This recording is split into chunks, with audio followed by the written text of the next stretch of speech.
privilégier une approche préventive, anticipée sur les menaces de sécurité en lieu et place d'une démarche curative quand le mal est déjà installé. C'est la démarche que le président de la République Macky Sall prône à l'occasion du Forum international sur la paix et la sécurité. Le chef de l'État sénégalais a affiché son désaccord sur la question du port du voile intégral ou burqa. Le président Macky Sall que je vous propose d'écouter.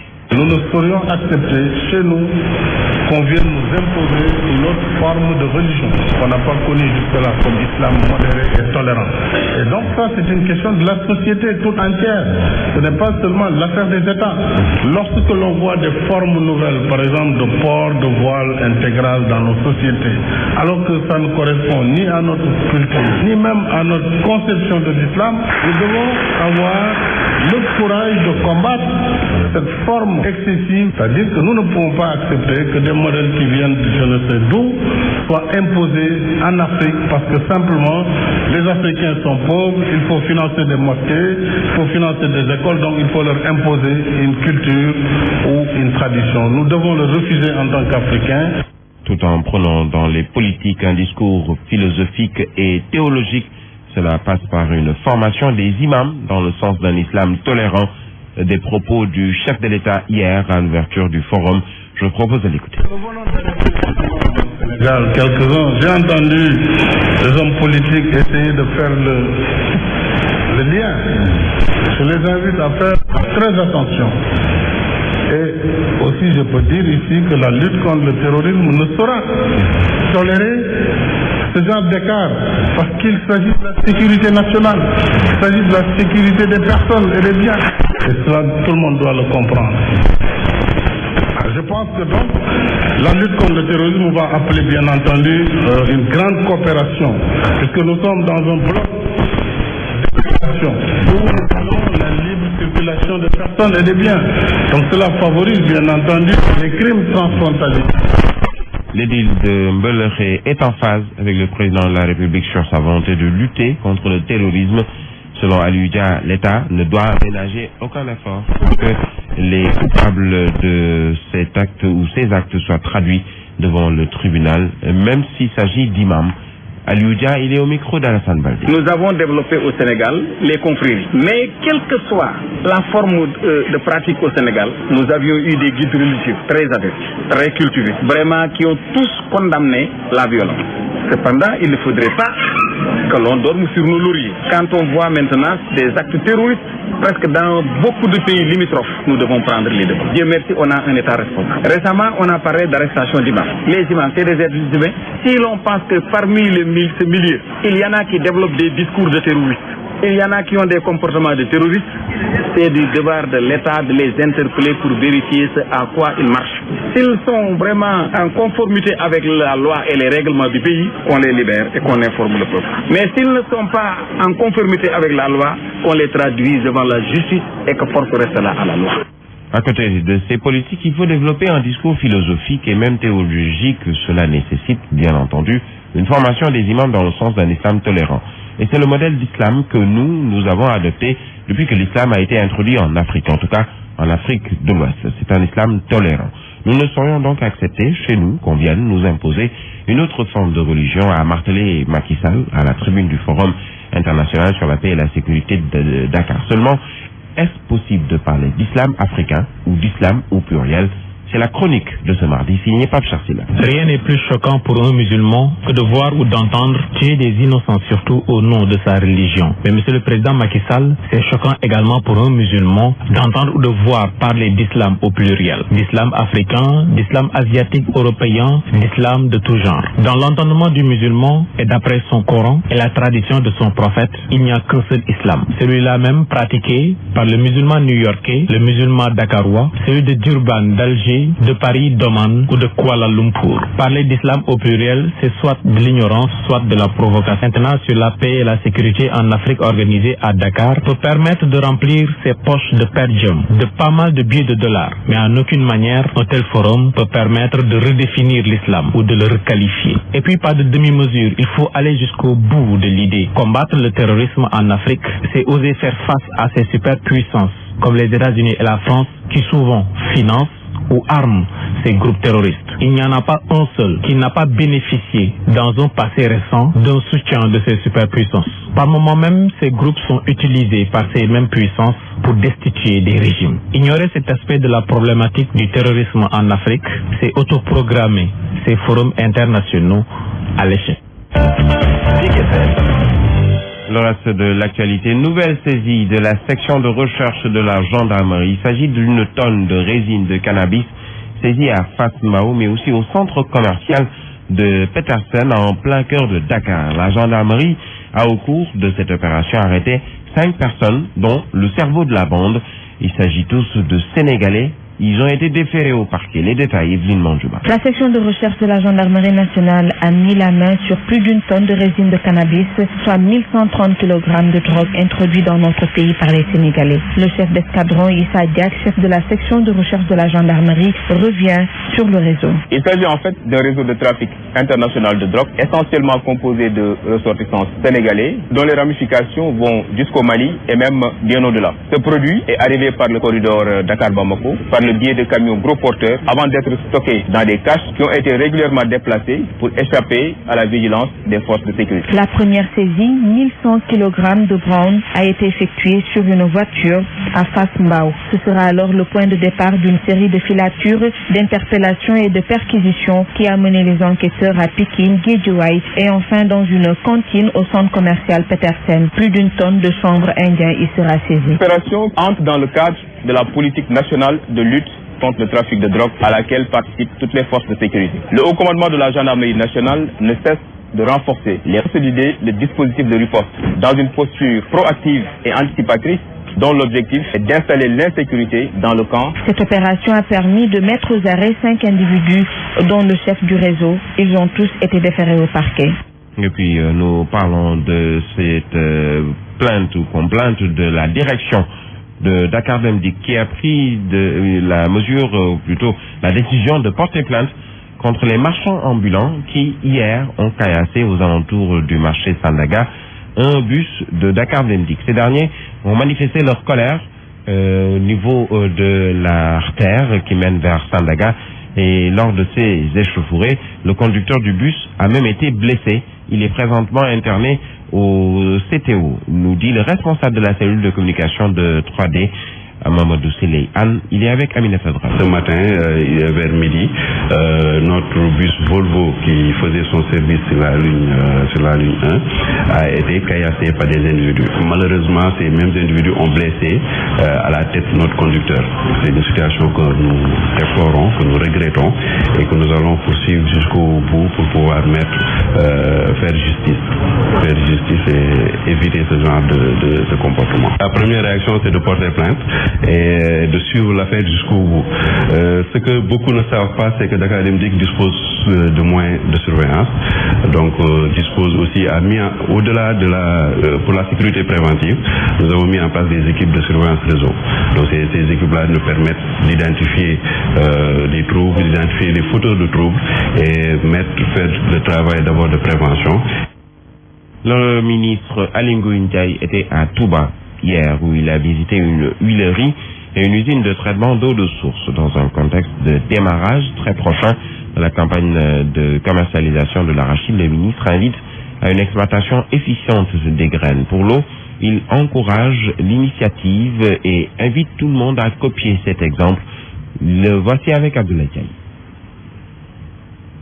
Au niveau du Sénégal, l'arachide a une forte concurrence de l'huile de palme. Avec le marché chinois, ils parviennent à exporter l'huile brute, ce qui également est notre débouché parce que vous le savez, l'année dernière, les Chinois ont acheté 150 000 tonnes d'arachide. Il faut qu'on essaie de voir dans quelle mesure également les CAIT et les autres huileries peuvent être en rapport avec les presses artisanales, les presses manuelles qui font également une bonne partie de la production. Je pense que peut-être on pourrait estimer à une trentaine de milliers de tonnes, en tout cas ce que ces presses produisent. Pourquoi pas avoir cette connexion pour qu'elles puissent, ces unités industrielles, être les clients de ces presses pour que l'huile qui sera sur le marché en grande partie soit une huile bien raffinée.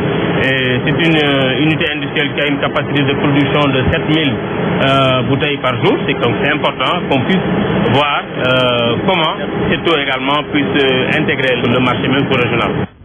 30 éléments du service d'hygiène seront déployés à partir de cette nuit à Dakar et dans la banlieue.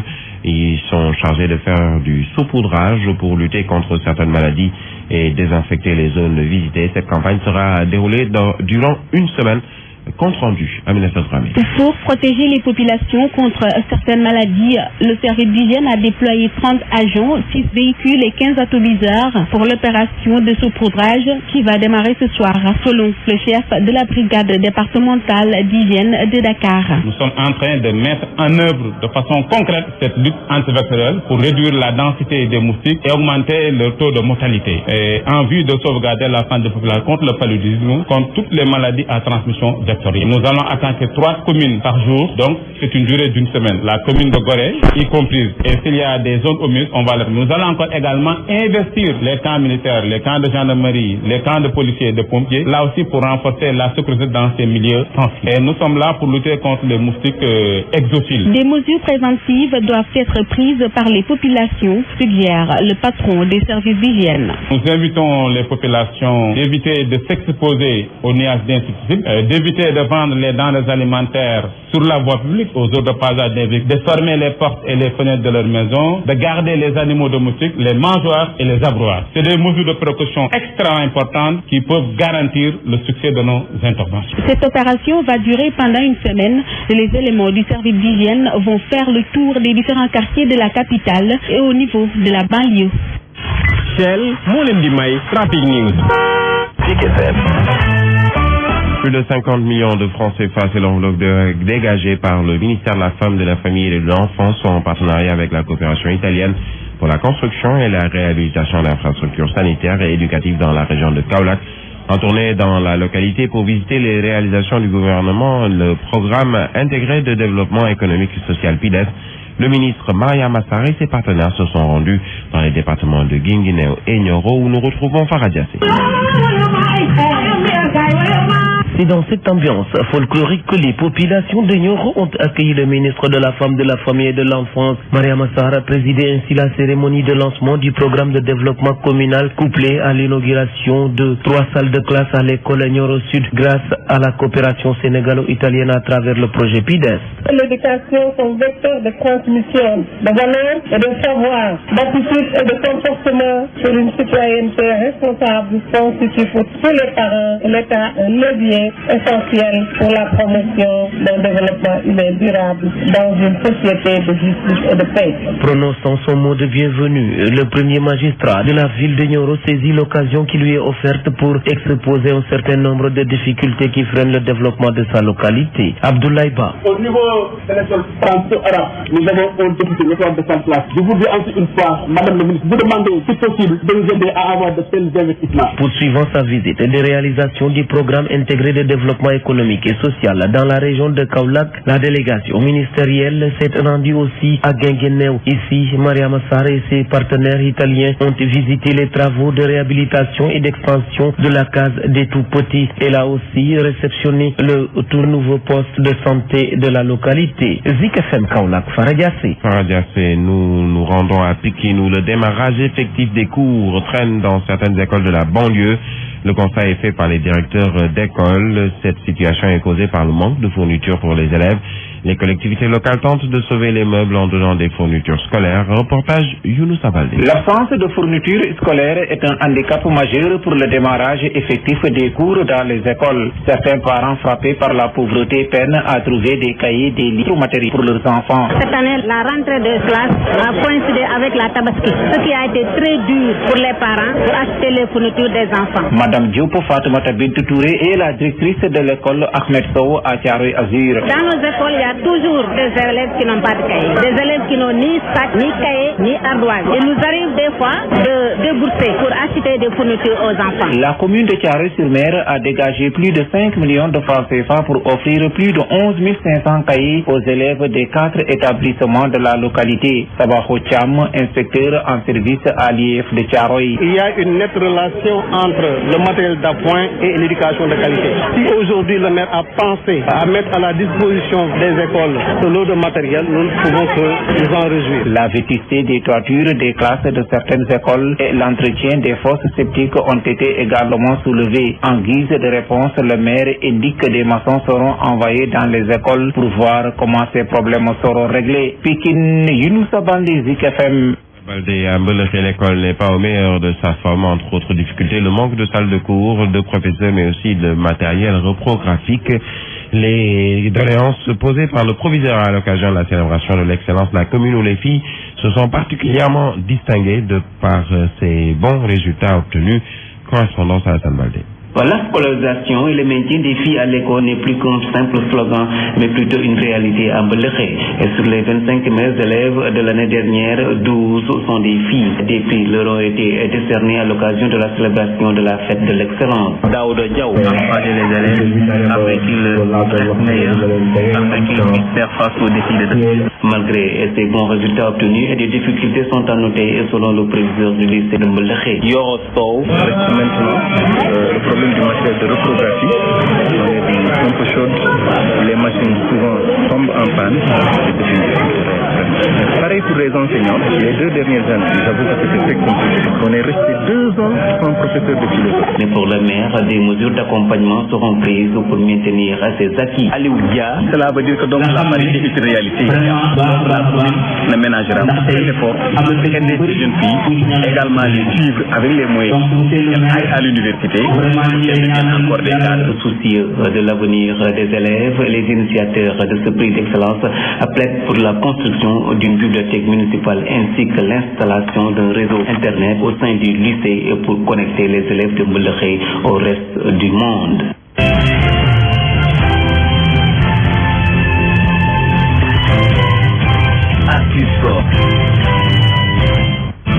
Dans ce studio pour nous présenter la page des sports, Lamine, bienvenue, bonjour. Bonjour Brahim, bonjour à tous. Parlons du rapport accablant de l'AMA publié hier. Oui, avec au banc des accusés la Russie dont les athlètes sont coupables de dopage planifié, une responsabilité qui n'épargne pas l'État russe selon le rapport. L'agence mondiale antidopage qui a même préconisé l'exclusion de la Russie pour toutes les compétitions, y compris les prochains JO de Rio 2016 et le retrait de l'accréditation du laboratoire antidopage de Moscou qui a détruit, selon toujours ce rapport, près de 1417 échantillons. Le Kenya aussi n'est pas épargné, de même que Lamine Diack, dont sa suspension est préconisée par la commission d'éthique. Dans un court communiqué du CIO, il faut savoir que Lamine Diack n'est plus à la tête de l'IAF, mais toujours membre honoraire du CIO. Alors, nous parlons de football. Les Lions du Sénégal rallient Madagascar aujourd'hui. Oui, et là, c'est les éliminatoires de la Coupe du Monde Russie 2018 avec ce deuxième tour, cette double confrontation entre le Sénégal et Madagascar, dont la première manche a lieu ce vendredi à Tana. Le Sénégal a débuté sa préparation hier en France avec une première séance tenue sur place. Ce sera d'ailleurs la seule puisque l'équipe devra faire le reste à Tana. Le départ aura donc lieu aujourd'hui même à bord d'un vol spécial. La manche retour est prévue mardi à Dakar. Le vainqueur de cette double confrontation intègre l'une des 5 poules devant sortir les qualifiés à la prochaine Coupe du Monde Russie 2018. C'est dire toute l'importance de cette rencontre pour le Sénégal qui ne cache pas ses ambitions. Comment aborder cette première manche? Il faut faire du sérieux et puis donner du respect à l'adversaire, avis d'observateurs avertis rencontrés par son enfant. Le Sénégal affronte le Madagascar pour ce 13 novembre à Tana, un match important pour la suite d'une probable qualification à la Coupe du Monde Russie 2018. Le Madagascar, un adversaire à prendre au sérieux, c'est l'avis de Tassirou Diallo. Il ne faut jamais sous-estimer un adversaire et que l'équipe aussi nous reçoit à domicile. Il faut que nous soyons encore beaucoup plus cohérents et beaucoup plus concentrés dans ce que nous faisons. Même si l'équipe du Sénégal reste favorite dans cette rencontre, les Lions doivent jouer le match à fond, selon Papa Boubacar Kadiaga, ancien coach adjoint de l'équipe nationale du Sénégal. Il faut tout simplement souhaiter que l'équipe soit dans une bonne dynamique, reste dans une bonne dynamique, parce que ça fait 2 sorties contre 24. Je pense qu'on a largement les moyens de gagner là-bas, et je pense que voilà, aujourd'hui, si on reste sérieux, si on reste concentré, je pense qu'on peut rentrer avec un but d'écart ou 2 buts d'écart. Pour les battre, il faut aussi, au même niveau de concentration, plus amener sa touche technique technique et d'efficacité. L'heure aussi de retrouver les attaques fortes à sonner. L'efficacité doit être de mise pour marquer davantage des buts. Bon, on rate des occasions, sinon bon, on ne crée pas beaucoup d'occasions. Ils sont pas en club, mais espérons que ils vont se dépanner en équipe nationale. Mais il faut qu'on soit encore beaucoup plus sérieux dans ce que nous faisons. Mais ça reste un leader. Un regroupement à Paris, les hommes d'Aliou Cissé sont attendus à Tarin ce mardi. Lamine Gueye, nous parlons des Lions olympiques qui continuent et la préparation en direction de leur CAN. Oui, avec un match à venir aujourd'hui, un match amical, ce sera contre le Libéria qui apparemment est resté après le tournoi de l'UFOA remporté par le Sénégal. Le match a lieu à 16h30 au centre Jules-François Bocandé et puis c'est à huis clos, précise le communiqué de la FSF. Parlons de la Ligue 1. Uzo Diambar, le seul match sans but, a clôturé la première journée de Ligue 1 hier. Vous aurez compris que c'est un 0-0 hier pour la clôture de cette première journée. Le seul match où on n'a pas marqué de but. Au total, 11 buts ont été inscrits dans cette première journée. La Linguère est leader. Le Diarra ferme la marche pour avoir pris un 3-0 à Saint-Louis justement. C'était face à la Linguère. Nous parlons toujours football pour terminer avec la Ligue 2. Bon début pour Pikine qui a battu hier le Port. Oui, c'était le match des relégués de la L1 l'année dernière, hier à Amadou Barry. Match qui a tourné à l'avantage de Pikine, 3-1. Pourtant, Pikine a concédé l'ouverture du score. Je vous propose Cheikh Tidiane John, il est le coach adjoint de Pikine. Il est avec Nanko Bakayo. À défaut de bien jouer, nous avons gagné et je pense que c'est ce qui est l'essentiel. Autrement dit, prendre les 3 points. La majeure partie de l'équipe, je les ai vus jouer, je les connais, je les ai entraînés. La plupart des joueurs jouent leur premier match de Ligue 2. Comme vous l'avez dit, c'est une équipe très jeune, mais qui sont des joueurs qui sont très réceptifs. C'est pourquoi nous comptons beaucoup sur eux. Pour retrouver notre équipe, je pense que les prochaines rencontres nous en dira plus. Pikine sera posé à Nerguej. Comme tous les matchs, une équipe qui veut gagner le championnat doit savoir voyager. Il est là, présent parmi nous. Il était absent lors de la première semaine parce qu'il était dans la sélection des U23, mais on travaille en parfaite symbiose. Voilà, l'adjoint de Badara Sarr, il parlait justement de Badara Sarr. À venir aujourd'hui, Birahim, 2 matchs du Caire Foot, 15h30, 17h30. Yogo Tenguet FC, tout ça c'est au stade Amadou Barry. Merci à vous, Lamine Gueye.